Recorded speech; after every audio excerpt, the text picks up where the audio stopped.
now listening to the Region 10 Report on UCY.TV. This show is brought to you by OccupyCorporatism.com and your host, Susanne, Posel, bringing you the real truth behind the news. Good evening, folks. Thank you for joining us. This is the Region 10 Report. I am your host, Susanne Posel, and I am joined by my co-host, David Posel. And thank you for coming back and seeing us tonight. There's a lot happening in the news. I know that most of you over the weekend have heard about the FEMA camps in New Jersey, and we're going to try to get to that. But I want to focus, starting right off the gate, on Benghazi. I want to talk to you about Obama's cabinet jumping ship, and everybody is leaving. Everybody's put in a resignation. He's cleaning house. He's getting rid of all of his excess furniture, like Hillary Clinton and David Petreaus, Timothy Geithner, Lisa Jackson, Ray LaHood, Eric Holder. But I want to focus in on two of those people, and they were the first ones that I mentioned, Hillary Clinton and David Petreaus, because I want to talk about what happened in Benghazi. I want to dispel the myths about what happened in Benghazi, because I've been following this since it broke. And I've dug out some interesting information, and I've been reporting on it for weeks now. And I want to remind people what exactly happened, why it's important that Hillary Clinton is leaving, why she is refusing because due to scheduling, she can't testify, and Petreaus, who is, in my opinion, the first man in history that has an affair and quits his job. How many men do you know, David, that leave their job just because they got something on the side? None. Okay, so... They usually actually get a promotion, as a matter of fact. Exactly. So, they're trading up. They leave their wife for their new chick and get a new job and get a convertible and get a toupee. But anyway, I want to talk about what's really going on here. I want to talk about what happened, why it happened, what my research has shown me, and I want to dispel the myths, like I said, because there's a lot of propaganda. It's being perpetrated by the mainstream media. It's even being perpetrated by the alternative media. So I want to give you guys a little education. I want to school you guys a little bit. Don't take it the wrong way. But there's about 6 or 7 articles on my website that you can go to, OccupyCorporatism.com. You just put Benghazi into the search engine or the search bar and read these articles. If you haven't read them already, read them again. In fact, if you have read them, read them again. Read it until you get it. Because what actually happened is a lot easier to understand than all the garbage that's been flying around, okay? So let's start off with Hillary Clinton. She puts in her resignation the next day after Obama is selected. I don't think he was elected. I don't think any of these puppets have been elected. So after he was selected, she puts in her resignation, and she says she's tired. And folks, I've seen a lot of pictures of her. I would definitely agree with that. She's looking a little rough. I would say she's tired. I agree. Victoria Nuland, spokesperson for the U.S. State Department and U.S. ambassador to the UN, she stated, I'm sorry, she's not the U.S. ambassador to the UN. That's Susan Rice. I'm so sorry about that. But Victoria Nuland said, I quote, "I don't think the Secretary's plans have changed.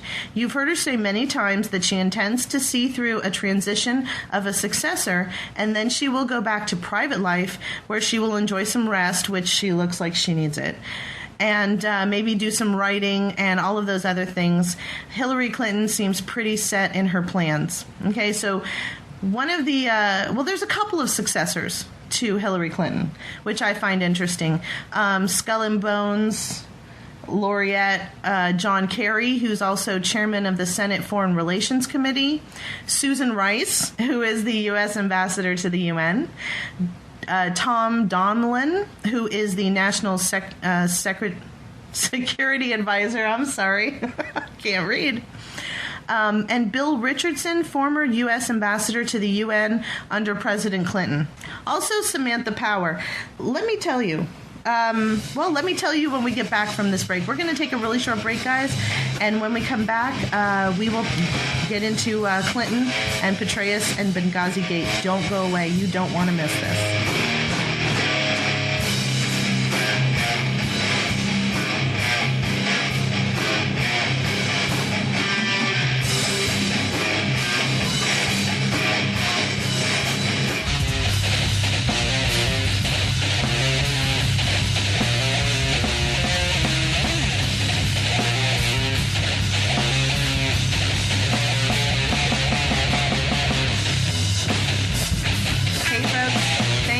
coming back. You are listening to the Region 10 report, and let's get back into Hillary Clinton. I was about to explain to you Samantha Power. Samantha Power is very important because nobody knows who she is, and she's got a powerful role. She is Special Assistant to Obama, and she is head of the Office of Multilateral Affairs and Human Rights as Senior Director of the Multilateral Affairs on the staff of the National Security Council. This woman was given power when Obama wrote an executive order and then stood on the steps of the Holocaust Memorial a couple of months ago and told everybody that if any corporation does not support the State of Israel and the Zionist regime that runs it, they don't do business here in the U.S. Does anybody else find that incredible? Yeah, right. So if you don't support the Zionists, if you don't support the ideology of colonization and communism and socialism... By force. Well, here in the United States, we just selected the commander in communism, the communist-in-chief, however you want to say it. And so now we've got Samantha Power, who might be head of state, Secretary of State. Mm-hmm. This, to me, folks, this list of people who would be the successor to Hillary Clinton is amazing to me. But before I go into who might actually become the new Secretary of State, let's talk a little bit about Mr. David Petreaus. Now, David Petreaus is the director of the CIA, and he formally resigned, citing that he had behaved unacceptably due to an extramarital affair. And he went to see Obama and spoke to him about this, and then he called him the next day, and Obama accepted the resignation over the phone.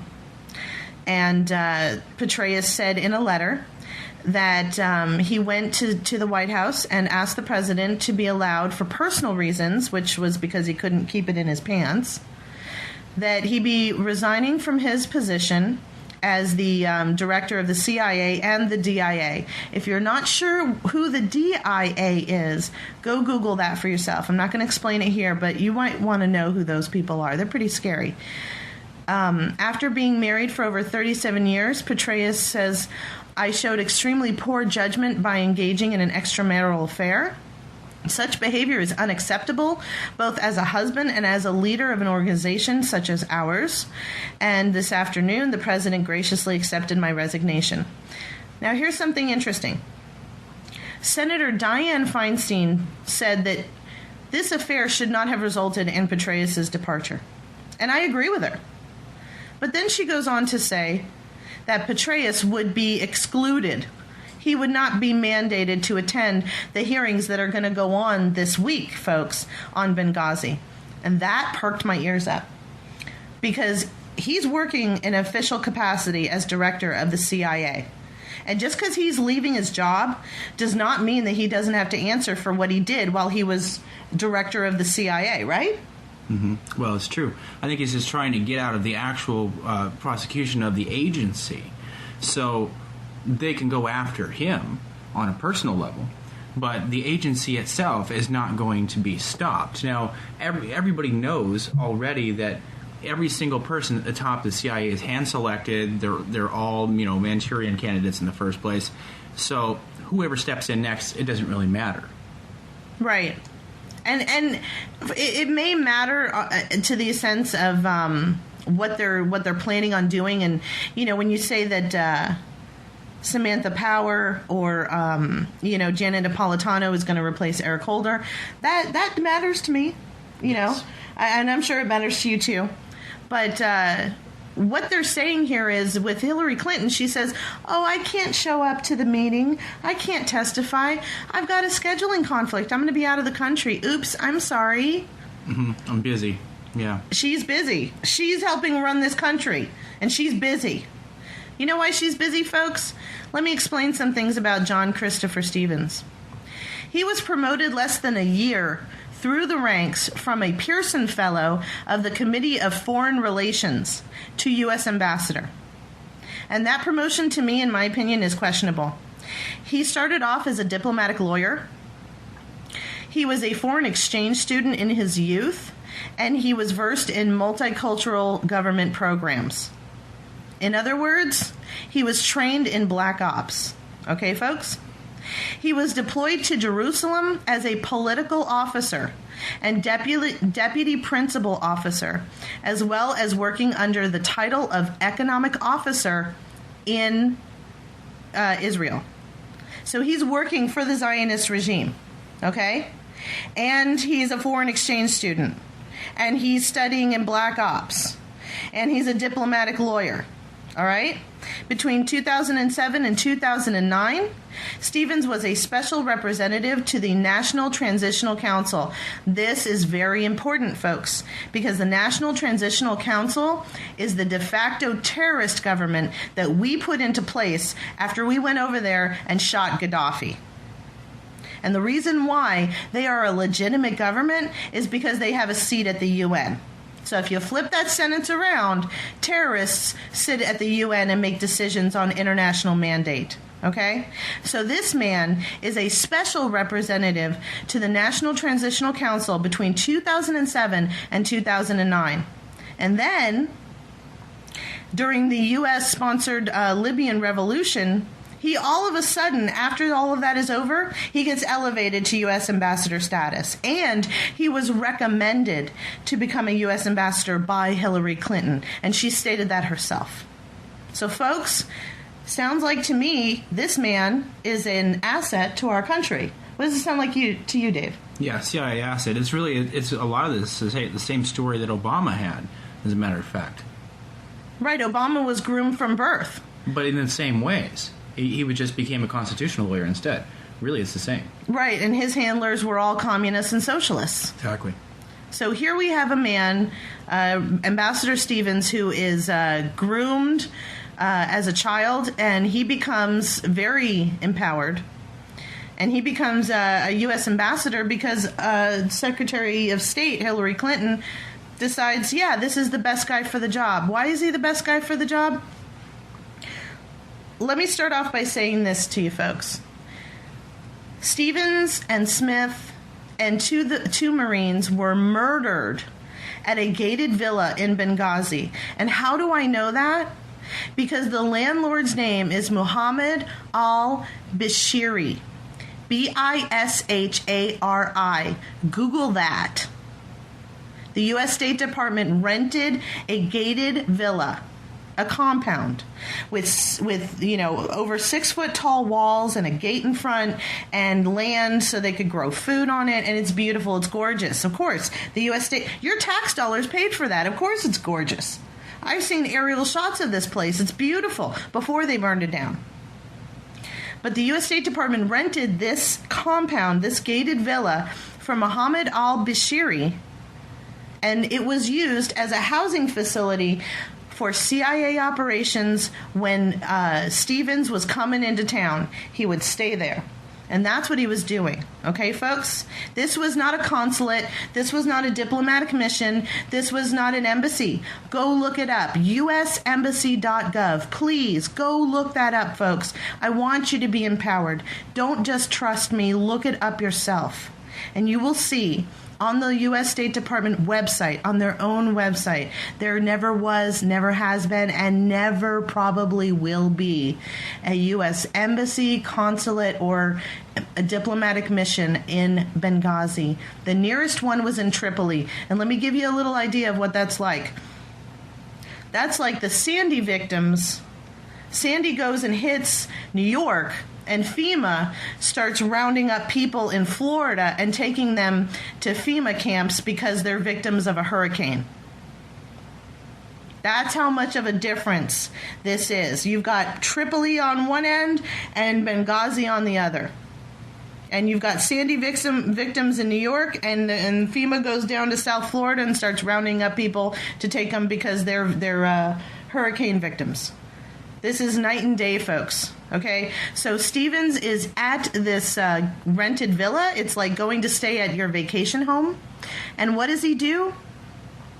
He is gathering intelligence for the CIA on the National Transitional Council.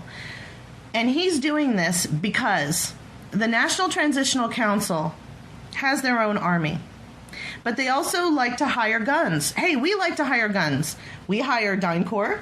We hire Blackwater, who's now Academy. We hire mercenaries all over the place, don't we?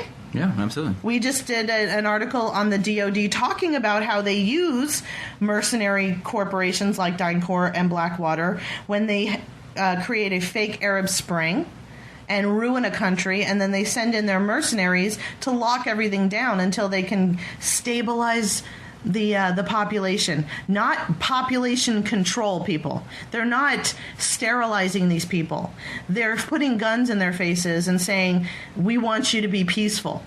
And you get real peaceful when you're staring down the barrel of a gun and you can't defend yourself because some other country came in and destroyed your government and destroyed your way of protecting yourself. That's what we're talking about. So the National Transitional Council hires all of these different factions to help out with their own national army, for argument's sake, okay? And one of the groups that they hire are Salafis, Muslim Brotherhood. Salafis are important because Salafism is an extreme form of Islamic terrorism that comes right out of Saudi Arabia. And I want you to remember that. Saudi Arabia, folks. The Muslim Brotherhood, why is that important? Because the Muslim Brotherhood are best friends to the Obama administration. When we put that fake Arab Spring in there and toppled Egypt, we put Morsi into power. And who is Morsi? One of the heads of the Muslim Brotherhood. He's good friends with Obama. Obama had Muslim Brotherhood representatives a couple of weeks before Morsi supposedly was elected, I would say selected, to win the presidency. And Obama sent a couple $1 million in foreign aid, quote unquote, probably a congratulations gift for a job well done. So we've got Salafis from Saudi Arabia and Muslim Brotherhood, and these people are being watched by Stevens. He's collecting intelligence information when he goes to Benghazi, and he's giving it to the CIA. And when Stevens died, one of the CIA who worked with him said, we lost a good pair of eyes. Now, why would he say that? Unless Stevens was doing surveillance operations for the CIA. Do you know what that makes Stevens? That makes Stevens a CIA asset. That means that Clinton recommended Stevens to become a quote-unquote U.S. ambassador so that they could plant him in Libya, send him down to Benghazi to spy on the National Transitional Council and spy on the Islamic terrorist groups that they use to militarize their government, who, by the way, we work with. We work with the Muslim Brotherhood, and we work with the Saudi Arabian government who uses Salafi terrorists, okay? So it's not like we're spying on them because we want to see what they're doing. We're spying on them because they're using our friends, and we want to know what our friends are doing when they're not working with us, okay? That's what this is about, folks. Stevens sent over 20 communications for help because he figured out he had a hit on his head. And he wrote about it in his diary, and CNN got a hold of it. And the Obama administration blasted him. Not the Obama administration, I'm sorry. Hillary Clinton came out and blasted, and the State Department blasted CNN for publishing the diary. But it said right there that he knew that he had a hit on his head. He had strong suspicions, and he was telling the U.S. State Department in over 20 communications, please send extra help because I think they're going to kill me, basically. Mm-hmm. And he wasn't wrong, folks. The same guys that he was watching were the same guys who ended up killing him. Okay? And this is important for us to understand. This was a hit. And who knew about it? Hillary Clinton. And I'll explain that to you in detail. And who knew about it? David Petreaus. Why? Why would those two people know about what was going on? Because Stevens was a U.S. ambassador. That was his cover. That was his distraction. But he was really a CIA asset, which means David Petreaus knew about his operations and probably sanctioned them and knew what was going on. And that's why he doesn't want to testify. And that's why Hillary Clinton doesn't want to testify. But I don't want to get too ahead of myself. I want to know, I want you guys to know what's going on, and I want you guys to understand this in detail. That's why I'm going to spend as much time as it takes tonight. I might not even cover anything else. I really want you guys to understand what happened there, okay? So we're talking about a truckload, 20 pickup trucks with Salafi terrorists show up, okay? And they've got machine guns mounted on the top of their trucks. I want you to picture this. It's the middle of the night. And they've got 20 pickup trucks show up, and they've got these machine guns mounted to the tops. And they're waving their flags. And they are throwing grenades over the walls. And they're shooting up the joint. And right online was Sean Smith. And he worked under Hillary Clinton between 2007 and 2009. I'm sorry, since 2009. I apologize. He was working using the Eve online gaming system. Video system. I'm sorry. He was using that system to send communications to the State Department. And the night of the murders, he was online, sending encrypted communications to the State Department through Eve Online. And the last thing that he reported was gunfire, and he logged off and subsequently died. And people who knew him over the 7 years that he used Eve Online with the name Vile Rat, these people felt really close to him. He had really gotten to know people who played these games. And he also knew the makers of Eve Online, not only professionally, but personally. So the U.S. State Department, we all talk about how they're spying on us on Facebook and on these online gaming multiplayer games, but really what they're also doing is they're using these things to send encrypted messages to each other, and that's what Sean Smith was doing. And his official title was Service Information Management Officer. And if you don't believe me, look this up. Eve Online. Google that. Sean Smith, Eve Online. Google that. Check this out for yourself. Can you imagine? Think about this, though. How many other websites, game systems, things like that, how many of these are actually secretly just their only purpose is to move this information? It's kind of like, it reminds me of the old KGB, how they use these sort of systems to do that. Yeah, it's a modern day ship message in a bottle. Exactly. You're connected no matter where you are. If you have internet access, you're connected to everyone. You don't have to be in the same city, state, or country. You're connected. So they get on this online game. The guy at the State Department, wherever in the United States, he gets on at the same time, and they start playing the game together, and they're sending encrypted messages back and forth to each other. And everyone else playing the game doesn't get what they're doing. They don't understand what's going on. And that's fine. They're not supposed to. But this is how they communicate with each other. They do it in plain sight, people. And we say that phrase so many times that we're immune to it. Just like we say the phrase Ponzi scheme so many times that we just don't grasp the concept of what a Ponzi scheme is. But plain sight is a lot easier. Okay? When you go to, I mentioned that JFK assassination exposed. When you go and watch this video, folks, and if you can't find it, please email me at admin@occupycorporatism.com, and I will send you the link. But when you watch this, you will see that it's easier to get away with something if you do it right in front of everyone's face than it is to hide it. Okay, whenever our government tries to hide something, we always end up finding out. And eventually, we always find out because everything gets declassified, right? That's true. Well, yeah, you have to do a FOIA request still. In 10 years, after they think that it's no longer pertinent, they declassify documents and we find out stuff, right? Mm-hmm. So eventually, we are going to find out. But if you want to know right now, pay attention to what's going on right in your face. Don't look around the screen. Pay attention to what's going on right in front of you, and you will always see what's happening. And that's what's happening here with this Benghazi-Gate. Okay, folks?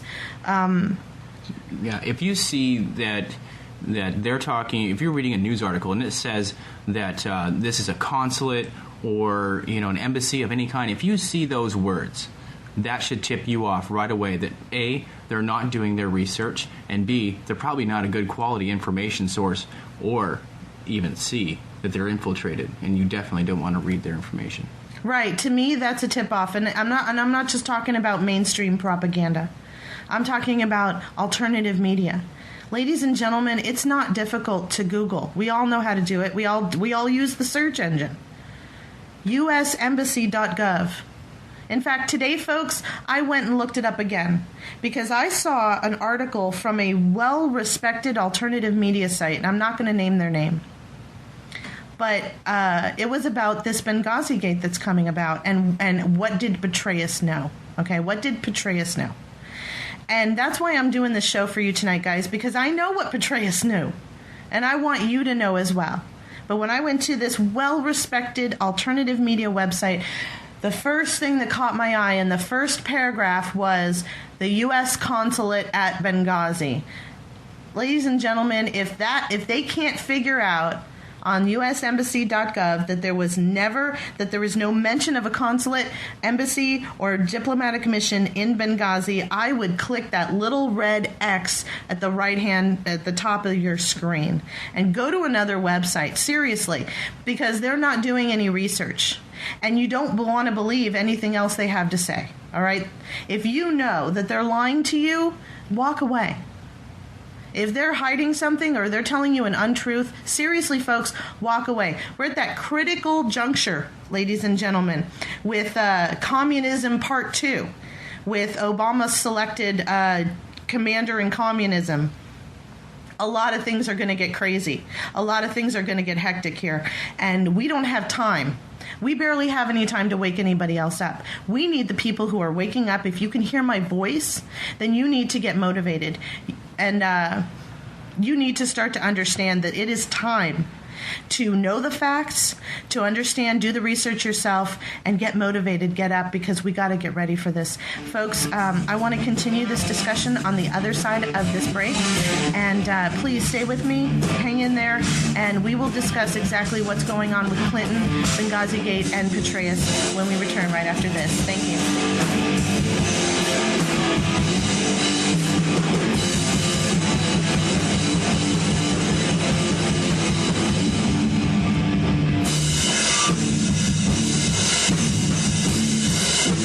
Ladies and gentlemen, I'd like to tell you about a revolutionary new product from our sponsor, Elixir Liquid and Electronic Cigarettes. If you're a smoker, traditional cigarettes have lots of chemical carcinogens and are being sold for up to $11 a pack in some places around the country. Electronic cigarettes, on the other hand, consist of only 3 ingredients and are a fraction of the price of traditional cigarettes. It creates what looks like smoke, but is actually a harmless water vapor while giving you the nicotine your body's craving. Visit our sponsor, Elixir Liquid, at www.futuresmokes.com today. Once you're there, you'll find the hottest electronic cigarettes and accessories and over 100 choices of intensely flavored liquid nicotine. No tar, no carcinogens, and no foul odors. The electronic cigarette truly is the future of smoking. Get an unconditional satisfaction guarantee and a 10% discount with coupon code REVOLT at checkout. www.futuresmokes.com. Do you owe the IRS more than $10,000? Well, it happens to the best of us. Just ask Charlie. I was a pro NFL player, defensive back. Yes, I did get a letter from the IRS. It's a scary thing, even for a big man like Charlie. Well, man, when you see those dreaded letters, capital IRS, $60,000, man, you almost drop to your knees. You know, they were trying to levy my accounts, garnish me, real bad situation. Charlie found out about the law offices of Craig Zimmerman. I heard their commercial on the radio. I said, well, hey, let me give them a call. It was like talking to my brother, talking to a great friend. I called Craig Zimmerman, and they put a stop to it. You'll love the way they do business. Like we say in the NFL, they never dropped the ball. They did a great job for me. You may be able to significantly reduce your tax debt. Call the law offices of Craig Zimmerman and get your game plan. 800-638-0727. Craig Zimmerman, because they threw a touchdown for me. Call now and find out how much you can save. 800-638-0727. 800-638-0727.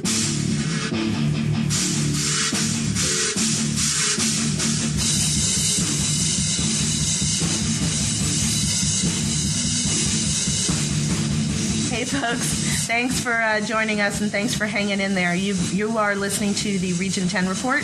I am Susanne Posel and David Posel is my co-host. And let me just get right into it, folks. At the committee hearing, at the House Oversight Government Reform Committee meeting that happened in October, we saw Patrick Kennedy, Undersecretary of State for the Management Department at the U.S. State Department, go in there with a pre-written statement calling the mission at Benghazi. Okay, so he doesn't even know. Okay, he doesn't even know that there's no consulate there. But they went in there and they said that this was all Obama's fault. That's where this rumor started, ladies and gentlemen. It started on October 11th when the House Oversight and Government Reform Committee was underway, and Patrick Kennedy sat in front of Darrell Issa, House Representative, and lied and said, and I quote, "The State Department regularly assesses risk and allocation of resources for security, a process which involves the considered judgments of experienced professionals on the ground and in Washington, using the best information available. The assault that occurred in the evening of September 11th, however, was an unprecedented attack by dozens of heavily armed men." Of course it was. They all knew what was going on. But Kennedy went on to say that it was the Obama administration that had full knowledge and gave the order for everyone to stand down. That's where this rumor started. Okay? I don't like Obama either, ladies and gentlemen. And if you go to my website, I expose that man every minute, every hour of the day if I can. But ladies and gentlemen, this was a lie perpetrated in the beginning, and no one paid attention, by Hillary Clinton through her lackey, Patrick Kennedy, sitting in front of our elected officials on Capitol Hill to blame the Obama administration, to get people to think that Obama had the power. And yes, he's the commander-in-chief. He has all ultimate power, right? He signed the NDAA. He's now America's first dictator. Of course, we know how much power he's got, except Hillary Clinton is involved. And Hillary Clinton has a body count. How long? Yeah, it's pages and pages. Google that, folks. Hillary Clinton, or just Clinton body count. Everyone that has ever known Hillary and Bill Clinton is dead, basically. There's a few people who are allowed to be alive. Mm-hmm. But I'm glad that I don't personally know her, because she probably wouldn't want me around, especially after this episode. Yeah. Well, everything from Oliver North till now. I mean, back then, actually, when he was the governor of Arkansas, I mean, people were dying back then, all the way till even today. Oh, yeah, he was running guns and snorting coke. Well, that was part of the deal, but he was actually, they were actually allowing the witnesses to be murdered. I mean, he was in on the whole thing, and it's actually pretty well known. Right. So by October 17th, folks, 7 days later, Hillary Clinton is up there saying, "Oh, you know what? I'll take partial responsibility." You know what she said, folks, in an interview? Hillary Clinton said in an interview with Margaret Brennan that she takes responsibility for the events on September 11th to avoid some kind of political gotcha. Hillary Clinton explained, that she was confused after the attack and the initial demonstrations, which were all manufactured, by the way, folks. Any Arab Spring, any demonstration that we see, it's all manufactured. But anyway, Clinton goes on to say that it appeared to be unraveling, that the Obama's foreign policy was not working, and that the president and the vice president wouldn't be knowledgeable about specific decisions that were made by security professionals. You know what, folks? She told the truth. Do you know why? It's in her capacity as an employee, as U.S. Secretary of State, to securitize diplomatic missions, whether they are foreign or domestic. That's part of her job. Okay, folks? That is part of her job. So guess what? She would have been in charge of making sure that Stevens had the security adequate for his needs. And she also would have been in charge of denying him the security that he requested 20 times that I know of. Not Obama. Clinton. This was Clinton. Hillary Clinton said no. Hillary Clinton said, we don't want to give him any more security. Why? Why would she do that? Well, let's think, guys. When I sit down and think about the relationships between our government and the puppets who run it and the foreign nations that they play games with and kill us over, who comes to mind? Saudi Arabia. Who knows Saudi Arabia better than the Bush family? The Clintons. The Clintons. Exactly. Okay?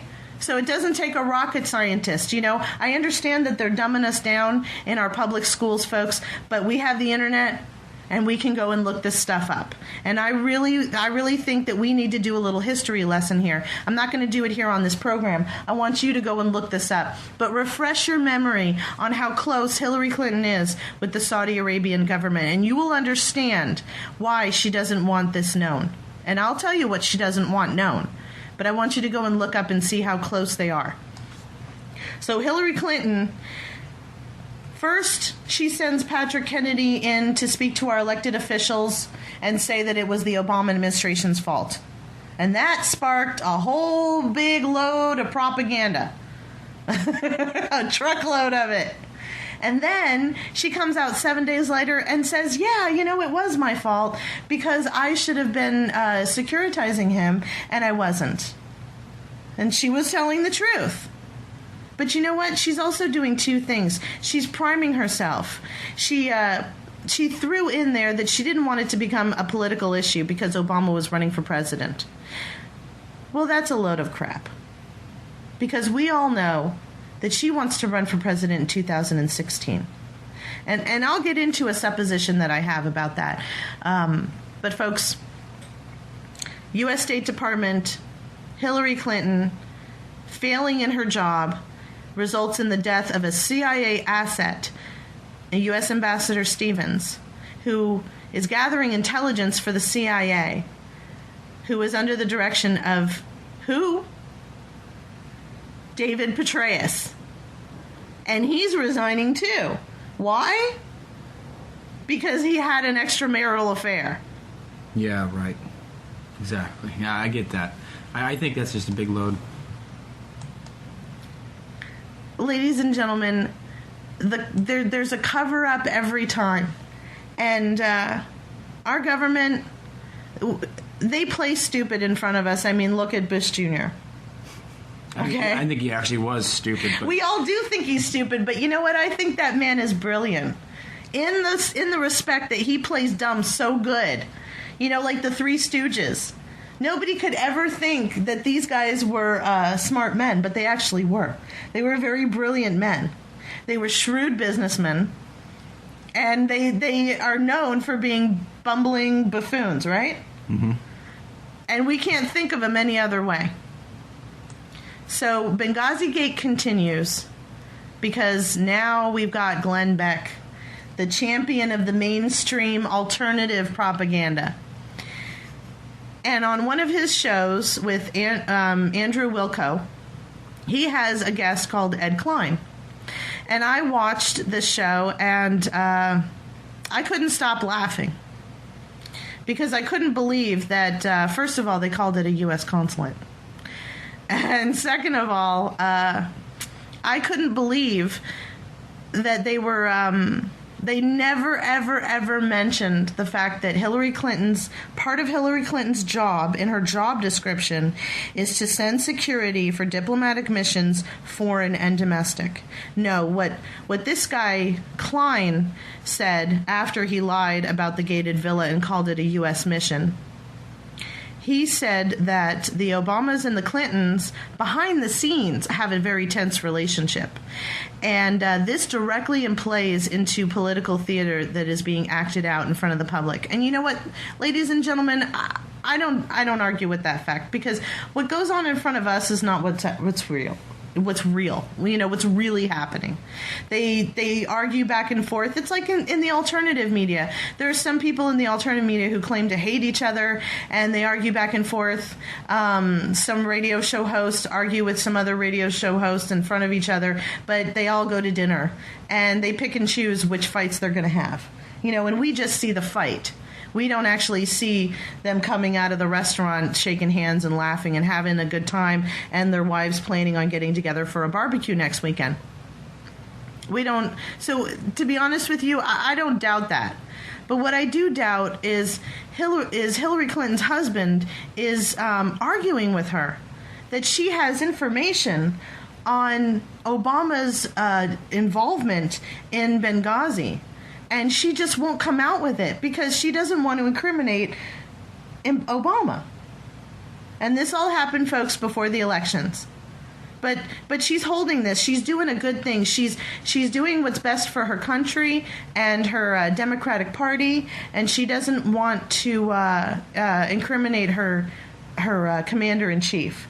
So Bill Clinton and Hillary Clinton are having fights, if you can imagine, in their kitchen late at night over this garbage. None of this is true. How does this guy Klein know this? Seriously.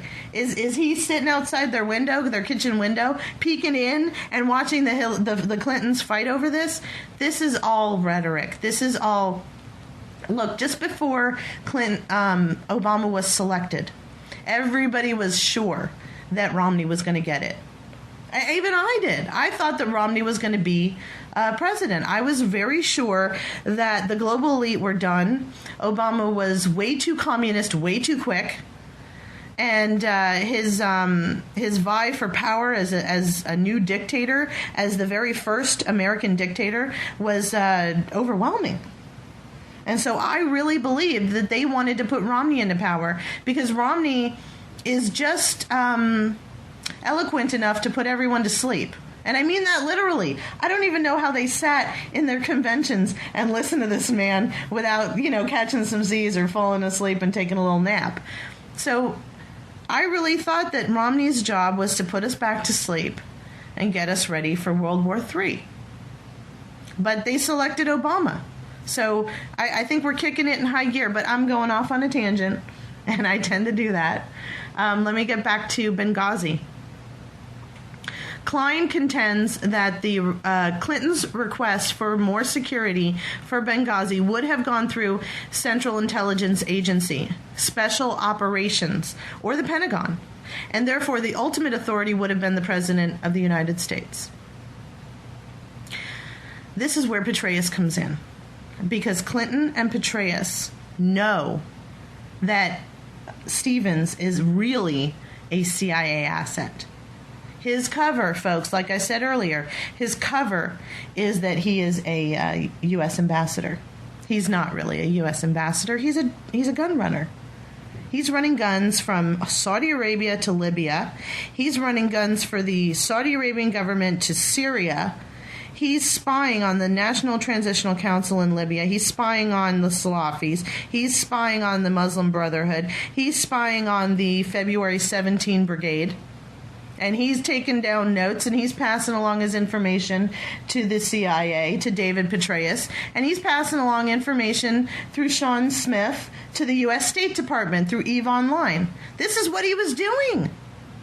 And the man probably knew too much, or maybe he said he was going to talk, or maybe somebody found out about something. I haven't figured that part out yet. But what I do know is the man was murdered. And it was allowed to be, Clinton allowed it to happen. Nobody stepped in to stop it when we had the power to stop it. And now that he has been murdered, and now that Benghazi-Gate didn't have the effect, I guess, that they were hoping or whatever when it came to the elections, I don't know if that had a factor in it. Ladies and gentlemen, I don't even know if it's ever really true that they even have to rig the elections. I really just think that it's all just a game. It's like a game show, and you just... You go there to watch a movie or a play or a game, and then the winner was already predetermined, so it didn't matter anyway. That's what I'm coming to realize. That they don't even rig the elections. That even the talk about Romney, and I even wrote on it too. Romney had money invested in the voting machines. Yeah, I really just honestly, ladies and gentlemen, I don't think that they go that far. I don't think they care. I think that every single envelope has the same name in it. And so you think that you've got the right one in your hands. You pick red, you pick blue, who cares? Well, guess what? It's the same name. It doesn't matter which one you choose. Right. Now that it's all electronic, I don't even think that there's really a piece of paper. I don't think anybody counts anything. I don't think there's anybody counting anything. And if they are, I don't think they're counting what they think they're counting. Well, they can just use anything. They've got Flame. They've got millions of programs. The CIA has programs that can do anything that they want it to. Not only that, all of our internet, all of our broadband's all been allocated to the government, so they can do anything that they want. We don't have any control anymore. Oh, folks, you want to look up US Ignite. Google that. US Ignite. And actually, if you go to OccupyCorporatism.com, I've written an article about that. That's something that we should talk about here on the program one of these nights. But let me take a short break, and let me get back and wrap this up and explain to you what Clinton and Petreaus actually mean. Okay, folks? So we will see you on the other side.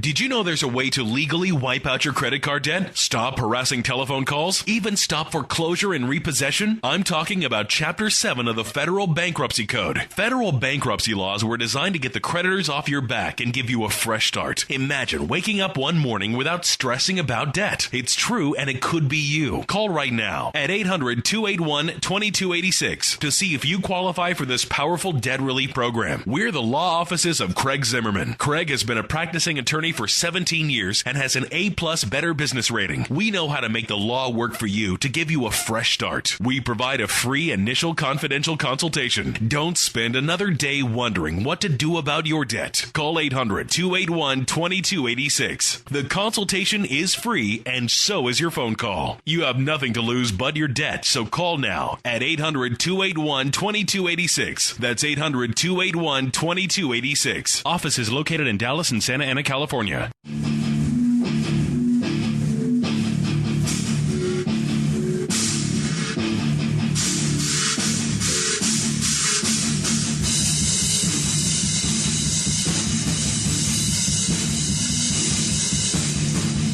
folks, thanks for hanging in there. I am Susanne Posel, your host. You're listening to the Region 10 Report, and I've got David Posel as my co-host, riding shotgun. I like to say that. I like shotgun. I like AK-47 too. Don't worry about that. Well, you know what, ladies and gentlemen, just as a side note, I wrote an article last week that you might want to check out. We all kind of sighed a little bit when the UN Arms Trade Treaty could not be ratified. They couldn't get their act together. So we all collectively went, but guess what? They're back. They didn't go away. They were just hiding. They were just hanging out. They were just having more talks. They're coming back in March, and they are going to decide how they're going to take your guns. Not when, because they already know they are. Not why, because they already know why. They want to disarm the world, but they just need to figure out exactly how to do it. So they're going to do that in March in New York. So be on the lookout for another James Holmes and another Sikh shooter. Right. Who knows what it's going to be this year. Exactly. And Senator Dianne Feinstein, she's already talking about a proposed ban on guns, and she's trying to figure out which kind of guns she wants to ban. And, look for another Sikh shooter. Look for a lone gunman. Look for a supposed... they're going to keep villainizing our U.S. veterans and calling them white supremacists, and we're going to see a lot more than that. And don't be surprised, folks, if Doug Hagman's DHS informant was correct. Don't be surprised if we see an attempt on Obama's life. It could be. It would be perfect. That would be the perfect way to get rid of our guns, wouldn't it? Yep. white supremacists, 911 tattoos, U.S. veteran, and so they set this guy up like they did Nafis a couple of months ago with the the FBI foils another one of their terrorist plots, right? Yeah, make up your own problem. Yeah, I gotcha. Exactly. So listen, folks, David Petreaus. Let me get back on topic. David Petreaus. There is no way that a CIA asset is not under direction of the CIA. There's just no way. David Petreaus knew what Stevens was doing in Benghazi, and he probably got reports on his desk daily. And Clinton knew what was going on because she was facilitating the cover of allowing Stevens to be called a U.S. ambassador when he was really working for under the CIA.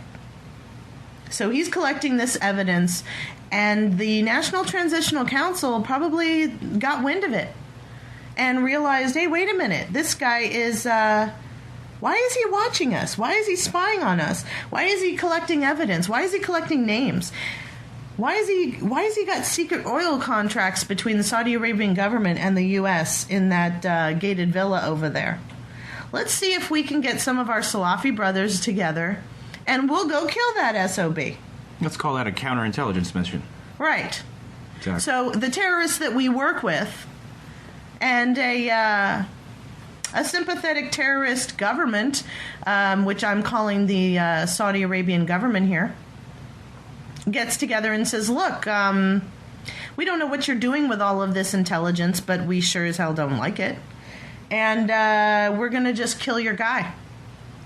And that'll send a message to you not to do this kind of crap again. That's probably the real conversation going on at the Clinton household at night. Bill's getting the phone call from his good friend saying, hey, we're going to take this guy out, so I think you better come up with a story and better do it fast. Right, exactly. And so Clinton says, look, I'm just going to resign, right? I'm tired. I've been doing this job forever. First, I was the wife of a president. Then I was a senator. Then I was a congressman. And then I was a U.S. Secretary of State. And by the way, I tried to be president, but Bilderberg said I couldn't be president. So I'm going to go home and whine and cry and maybe put some oil of Olay on my face and get rid of some of these wrinkles because I'm real tired. Yeah, right. Yeah. I don't think so. Globalists don't sleep. Okay, ladies and gentlemen, this plan has been going on for so long that then they're so friggin' close. They are so close. That's why I'm telling you. We need to wake up, and the ones that are woken up, we need to get ready. We need to start getting our T's crossed and our I's dotted, and we need to get prepared. I'm not trying to scare you or anything, but let me just mention the fact that they're taking Sandy survivors, and this is out of CBS News, and I know that all of you have seen this already, and I'm probably, reminding you of things that you've already read about, but they set up FEMA camps, and we were talking about this in the alternative media for many years. In fact, longer than I've been in the alternative media. And now... And then before, earlier this year, we were talking about them being activated. Mm-hmm. And now, if you were victimized in Sandy, you're getting sent to a FEMA camp, or you're getting sent to a prison that's been activated. Mm-hmm. Or you're getting sent to a shopping mall, which, by the way, folks, I reported on this a couple of months back when DHS and Goldman Sachs got together with Simon Properties and decided to not only pump and dump their stock with Goldman Sachs, but socialize and organize with DHS and Janet Napolitano. And now they're ushering people into shopping malls to go and live. And they're using trapwire. Well, they're using trapwire, but they're using radiant RFID. Oh. Okay, go Google that. 4 days before Sandy even hit, the DHS department in New Jersey and the state of New Jersey got together with RFID, radiant RFID, and they signed a 5-year contract to chip evacuees in disasters or terrorist disasters or man-made or natural disasters. And if you watch Dutch Sense, you know that this Sandy thing, it's a combination of man and nature. Because nature created the storm, and some guys at HARP just kind of pushed it along up the East Coast and made sure it hit the target, right? Yeah, and you think that Obama wasn't involved in that? Get real. Not only that, why do you think Chris Christie and Obama are shaking hands the day after the disaster? Like, that's a great thing. Well, they're shaking hands because now all the people in New Jersey who are going to these FEMA camps, they may be getting RFID chipped so that they can GPS them and find them. And evacuees who are all RFID chip, they just have to switch on your RFID chip and they can find you. And they say, oh, it's good. You can find your pets. You can find your daughter. You can find your wife. You all get a chip with the same code in it. So this is the first really successful mission outside of the prison system where they've taken actual normal people, chipped them, put them into actually what were abandoned prisons. We haven't had confirmation that people are being chipped. We just have a contract 4 days before Sandy, and then we have FEMA just this past weekend putting people into tent cities. Yeah, tent cities. 40 acres of emergency housing. Reallocated buildings. But that means that the gun is loaded. Yes, folks. That's, you know what I said earlier in this broadcast? I said that there's always a built-in conspiracy. Ladies and gentlemen, of course HARP was used, okay? But that's the conspiracy part of it. That's the part that they want all the people in alternative media to focus on. What's really going on here is Sandy is a beta test to see if you're cold and hungry sitting there in New Jersey and FEMA comes up and says, we've condemned your house. And by the way, you're under martial law and you don't have a choice. We got a warm blanket. We got a juice box. Come stay in this prison cell. You say, I don't know about that. They put a gun in your face and say, guess what? We're under martial law right now. You're coming with me and you're going to the FEMA camp. And maybe when you get there, you get chipped. When we get confirmation on it, ladies and gentlemen, OccupyCorporatism.com will be reporting on it. I wish I had more time to talk to you guys. We're going to continue this. Maybe we'll continue this next week. But I want you guys to pay attention to Benghazi-Gate because we're going to see a lot more coming out this week. And I want you guys to pay attention to what's going on with Sandy because the beta test is the FEMA camps, and this is the scary part. Thank you for joining us on the Region 10 report, and please join us again. If you want to join us Monday through Friday and on the hours that we're not here, OccupyCorporatism.com. I'm constantly putting out new information, folks. Let me be one of your sources of information, but please don't let me be the only one. I want you guys to be smart, educated, and self-empowered and discerning of your own. I don't want you to just blindly follow me or any media outlet. I want to give a special thanks to Pete Santilli. You can listen to me on his show, The Pete Santilli Show. You can go to thepetesantillyshow.com, and I appear in the first broadcast doing the Bunker News Break. And I want to thank the band No Messiah because they have given us permission to use their music, and I absolutely love it. And you should check it out if you like the music that we play here. If you have any questions or if you just want to drop me a line, it's admin@occupycorporatism.com. We'll see you again next week. This has been the Region 10 Report. I have been your host, Susanne Posel, and my co-host, David Posel. Thank you for joining us, and have a good night.